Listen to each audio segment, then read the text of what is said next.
Beatrice didn't just lose her home that night. She was thrown out of it, into the freezing rain, barefoot, still bleeding from a C-section that hadn't healed. Her newborn twins clung weakly to her chest as Brandon, the man she once trusted with her soul, stood in the doorway alongside Mitchell, wearing Beatrice's silk robe like a stolen crown. Behind them, Brandon's elitist parents watched with thin, satisfied smiles, as though her humiliation restored their good family name. "Brandon, please," Beatrice whispered, her voice cracking. "The twins are barely 3 days old. I'm still healing. Just let us stay till morning." Brandon didn't even glance at the babies. "You heard me. Get out. I'm done pretending any of this makes sense." Mitchell leaned into him, smirking. Be grateful he kept you this long. Look at you." Her gaze swept over Beatrice's soaked nightgown, trembling legs, dark skin glistening with rain. "You were never a match for this family. Not in looks, not in class, not in anything." Beatrice tightened her hold on her crying infants. "Mitchell, not in front of them." "Oh, darling," Mitchell cooed, "you should worry less about me and more about who would take in a single mother with 2. "Enough," Brandon snapped, though his voice carried only irritation. "Leave. You don't belong here. You never did." A sob ripped from Beatrice's chest as she stepped off the porch and into the storm. The rain swallowed her instantly, her thin gown clinging to her like frost. By the time she reached the end of the driveway, her legs shook violently. Every step tore at her stitches. She staggered through the empty street until she reached a deserted bus stop. There, collapsing onto the cold metal bench, she curled herself around her wailing babies and tried not to fall apart. She had nowhere to go. No one to call. The night felt endless and deadly. Then her phone buzzed. A number she didn't recognize. 4 chilling words. "I saw this coming." Another message followed. "You're not alone." Then, "I never left you." Her breath hitched. Only one person could know the things this stranger hinted at. Her father. The man she believed abandoned her. Before shock could settle, headlights cut through the rain. A sleek black car pulled up, stopping directly in front of her. The back door opened, and a tall figure stepped out. Broad shoulders, steady posture, presence like someone who owned every shadow around him. Hamilton. Her father. Alive. Real. Standing before her. He crossed to her in seconds, removing his coat and wrapping it around her trembling body. "Beatrice," he murmured, voice deep and certain, "I've been preparing for this moment. For you." She stared, stunned. The cold, the fear, the heartbreak, none of it compared to this impossible truth. What she didn't know was that everything Brandon bragged about, the house, the investments, the status, had never truly belonged to him. And tonight was the beginning of everything he was about to lose. But before we step into how Beatrice reached this breaking point, and how she'll rise from it, you need to know who she was before the rain, the betrayal, and the billionaire father who finally stepped out of the shadows. Before we proceed, please take a moment to like, subscribe, and comment where you're watching from to support this channel growth. It's just a push of a button to you, but it means the world to me. Thank you. Now let's get into it. The screaming started before Beatrice even reached the bottom of the stairs. Brandon's mother, Rosalind, stood in the foyer with her arms folded tight, pearls trembling against her throat as she hissed, "I told you this would happen, Brandon. This girl was never meant to be part of our lineage. Look at her. She doesn't belong to our class, our world, or our name." Beatrice froze, her newborn twins bundled against her chest, their little breaths warm against her skin. She had given birth barely 4 days ago. Her stitches still burned. Her legs trembled every time she stood too long. But nothing hurt more than hearing Rosalind spit, "She is a stain on our legacy." Brandon didn't defend her. He didn't even look at her. He just ran a hand through his hair and sighed like this was an inconvenience. "Mom, let's not do this right now," he muttered, but the irritation in his voice wasn't for his parents, it was for Beatrice. His father stepped forward next. "End this nonsense, Brandon. You've embarrassed this family long enough." Then Mitchell appeared, wearing Beatrice's robe. Her robe. Mitchell leaned on the banister with a smirk, her blonde hair draped over one shoulder as she purred, "Don't look at me like that, Bea. It's not my fault." He realized he deserved better. Beatrice's mouth went dry. "Brandon, what's going on?" What came next shattered her. Brandon stepped closer, eyes cold. "I'm done, Bea. This," he gestured at the twins, "this wasn't supposed to happen. You trapped me, and I'm not doing this anymore." Her knees buckled. "Trapped you? Brandon, they're your children." Mitchell laughed softly. "Oh, honey, not for long." Rosalind clapped once, satisfied. "Security is on the way. The family will finally return to its proper order." Beatrice shook her head, gripping her babies tighter. "Brandon, please. I just had surgery. I can barely walk. You can't do this." "You'll figure it out," he shrugged, already pulling Mitchell into his chest. Two security guards approached. They didn't touch her. They didn't need to. The humiliation did the pushing for them. Beatrice backed toward the door, lungs shaking, vision blurring. "Get out," Rosalind whispered, smiling. "Tonight, we restore our bloodline." The door slammed behind her. Rain hit instantly, cold, heavy, merciless. It soaked her thin hospital gown within seconds. Pain tore through her abdomen as she stumbled down the driveway, each step sending fire up her spine. The twins began to cry, their small bodies trembling in her arms. She made it to the street before her legs gave out. She caught herself on a lamppost, dragging her feet toward the only shelter in sight, a rusted bus stop. She collapsed onto the bench, curling around her babies, shielding them from the storm as best as she could. She had never felt so alone. The rain drowned everything. The pain, the betrayal, the terror of having nowhere to go. Then her phone buzzed. A strange number. For words, "I saw this coming." Her breath hitched. Another message. "You're not alone." Then, "I never left you, Bea." Her heart stuttered. Bea. Only one person had ever called her that. Her father. The man she thought abandoned her. The man she thought dead. Before she could think, headlights cut through the curtain of rain. A sleek black car glided to the curb. The back door opened slowly. A tall figure stepped out. Hamilton. Her father. Alive. Real. Standing before her with eyes full of a lifetime of secrets. "Bea," he whispered, removing his coat and wrapping it around her shivering shoulders. "I'm here now. I should have come sooner." Beatrice stared at him, shaking, clutching her babies as the storm raged around them. And for the first time that night, she didn't feel alone.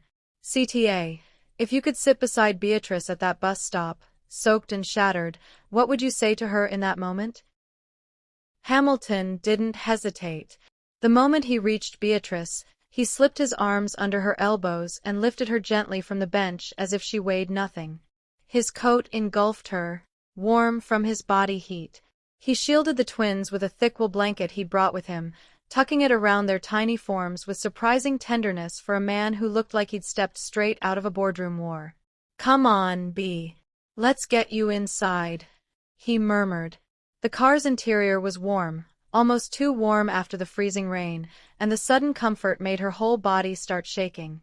Shock, exhaustion, rage, fear, relief. All of it tangled inside her until she didn't know which emotion belonged where. Hamilton sat beside her, rubbing her arms to warm them, checking the twins with a father's anxious eyes. "They're cold but responsive," he breathed. "We'll get them checked as soon as we reach the estate." She flinched at the word. estate. That didn't sound like the life she knew. That sounded like a life she'd never been allowed to touch. Beatrice swallowed hard.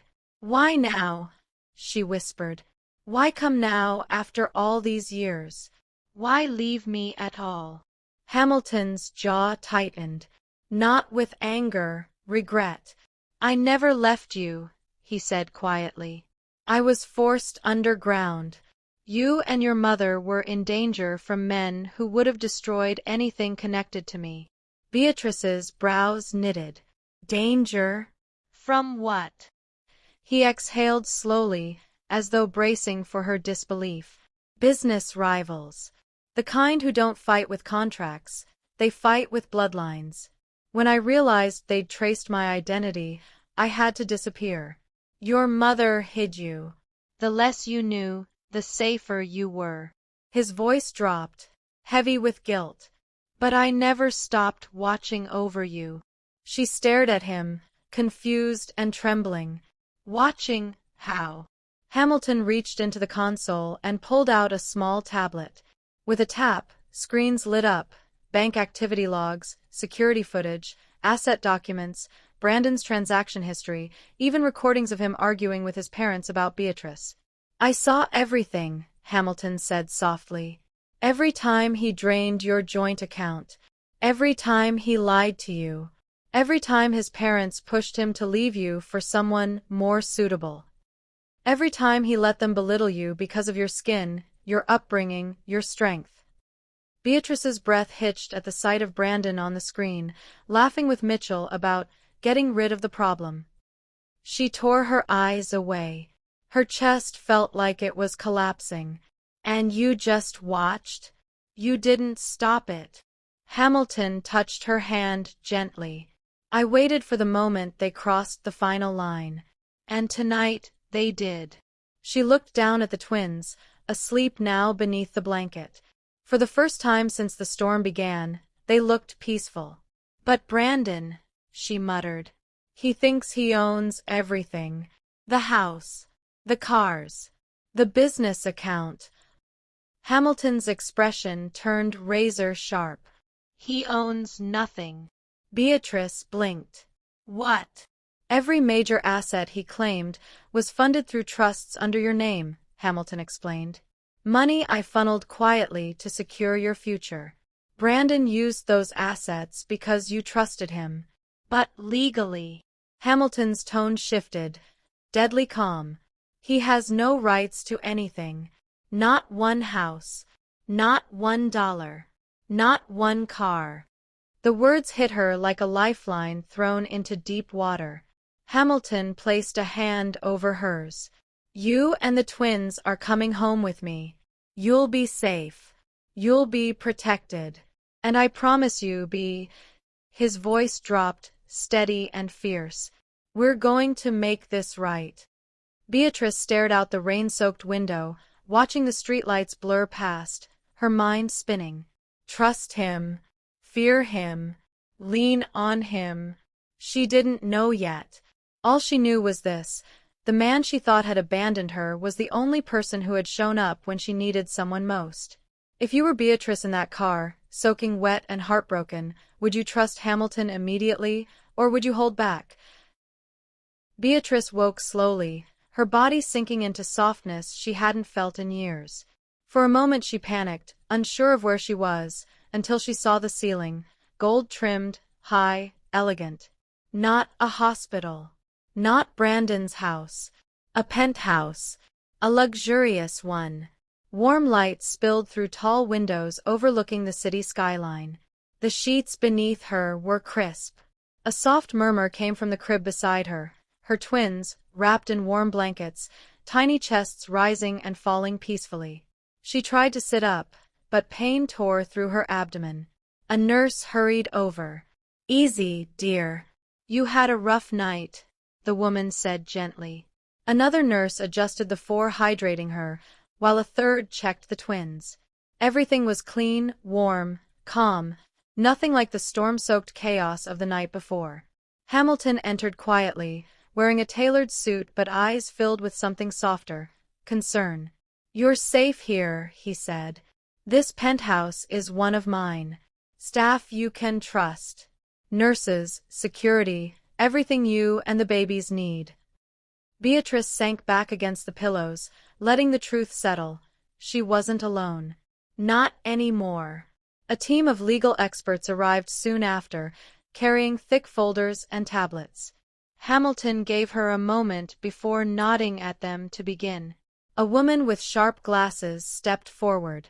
"Mrs. Connolly." Beatrice flinched. The last name felt like poison. The lawyer corrected herself gently. "Beatrice, we've reviewed all the documents regarding your husband's activities." She opened a folder and slid it toward her. "Brandon owns nothing."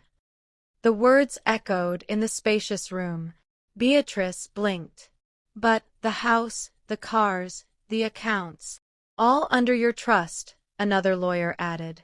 "Your father set it up before you were even legally an adult.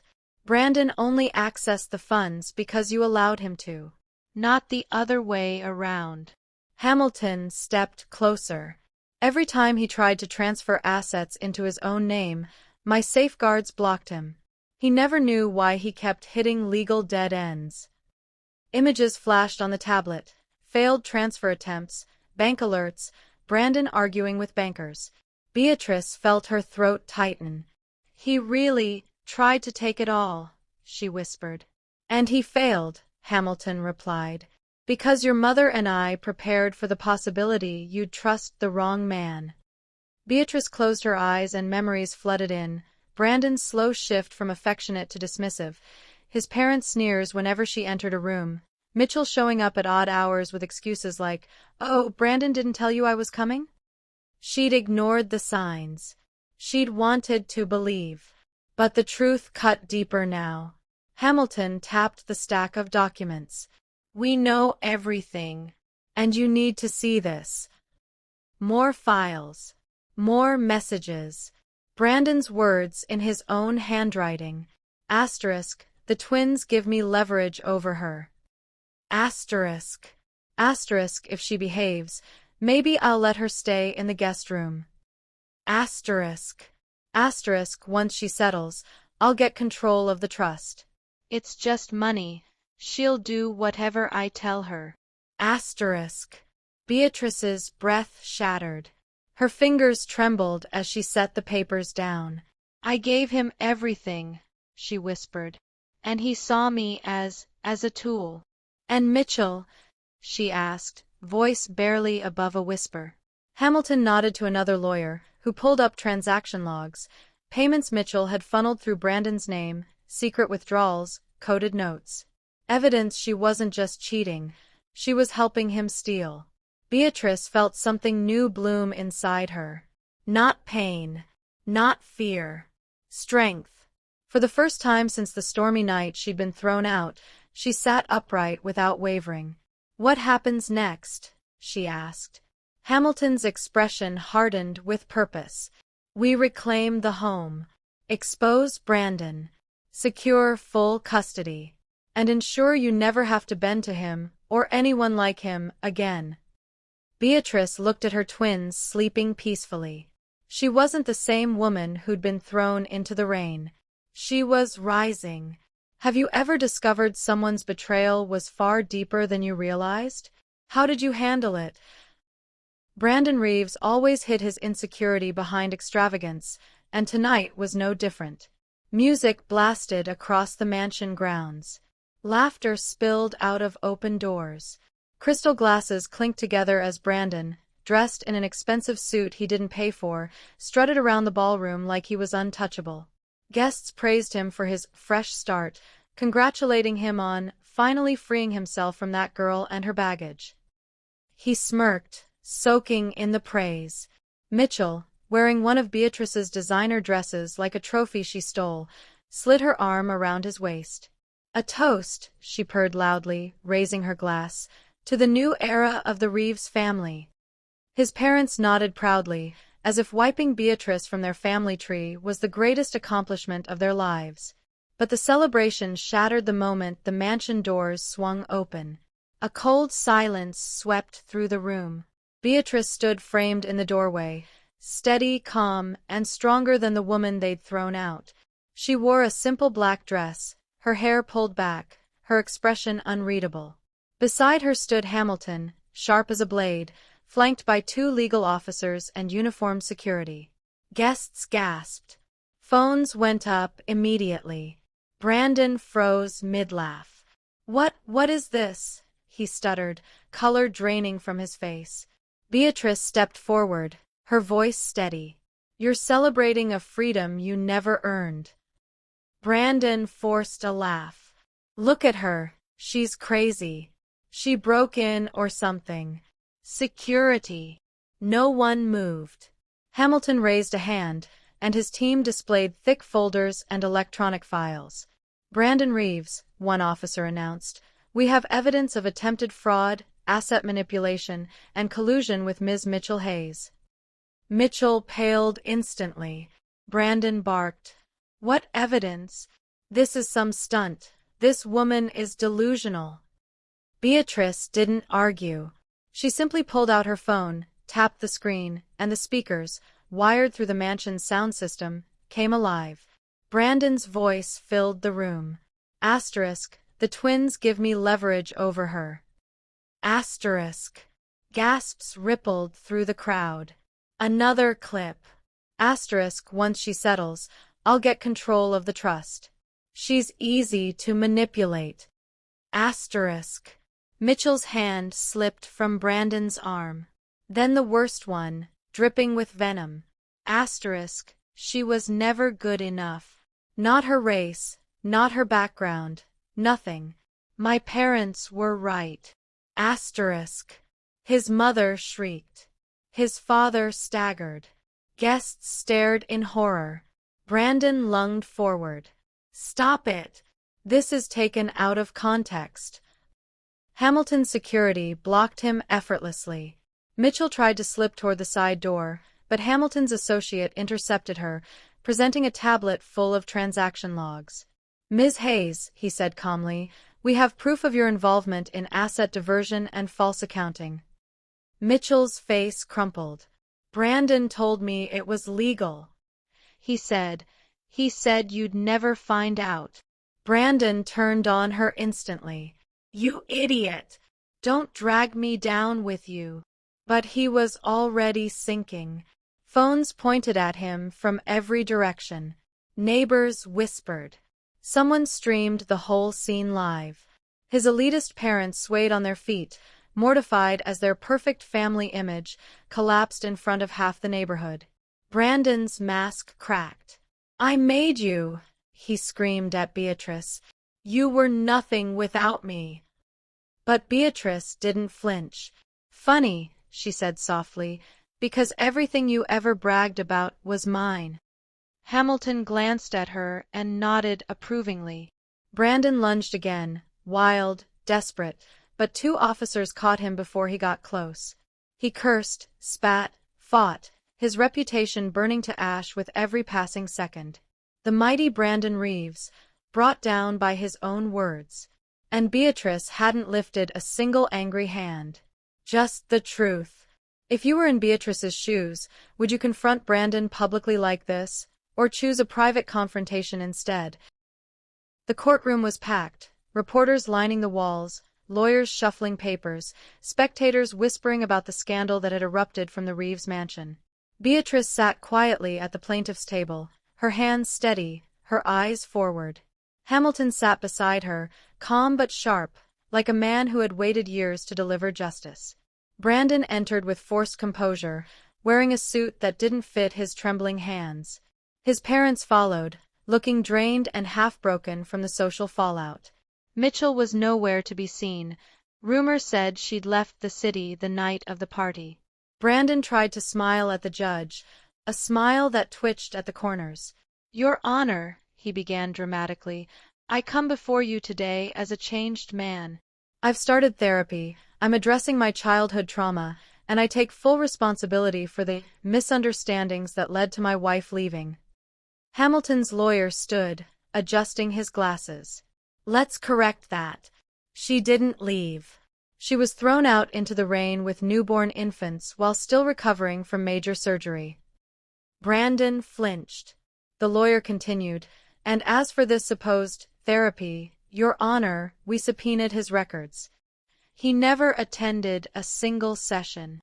The courtroom murmured. Brandon tried to interject. I was planning to start." But the lawyer didn't stop. He pulled out a tablet and tapped twice. Brandon's recorded confession played through the courtroom speakers. Asterisk, the twins give me leverage. Asterisk. Asterisk, she was never good enough. Asterisk. Asterisk, once she signs, I'll get everything. Asterisk. Brandon's parents bowed their heads as the judge's expression hardened. Another recording followed, a conversation where Mitchell discussed hiding transactions Brandon requested. Screens lit up around the courtroom displaying financial trails, forged signatures, and failed attempts to transfer assets from Beatrice's trust into Brandon's private accounts.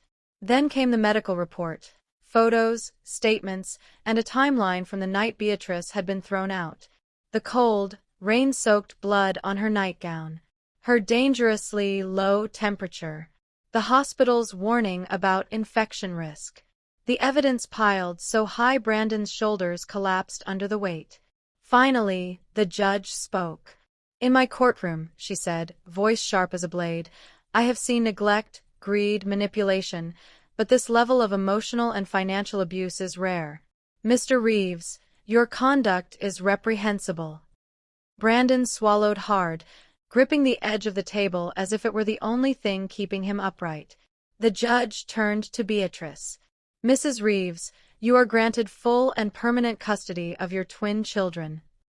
Brandon gasped. "No, wait, Your Honor." "Silence," the judge snapped. "Furthermore, all assets held within the Reeves estate, including the mansion, are legally yours through pre-established trusts. They will be returned to your possession immediately." Brandon's mother let out a faint cry. His father clenched his jaw, knowing what this meant. The family wealth they boasted about was gone. "And finally," the judge finished, "Brandon Reeves is to have restricted visitation until further psychological evaluation, and he is barred from accessing any of Mrs. Reeves' accounts or trusts for the rest of his life." Brandon's knees buckled. Court officers caught him as he sputtered excuses that no one believed. Hours later, Beatrice stood again inside the mansion she had once been dragged out of, this time by choice and in triumph. The marble floors no longer felt cold. The air no longer felt hostile.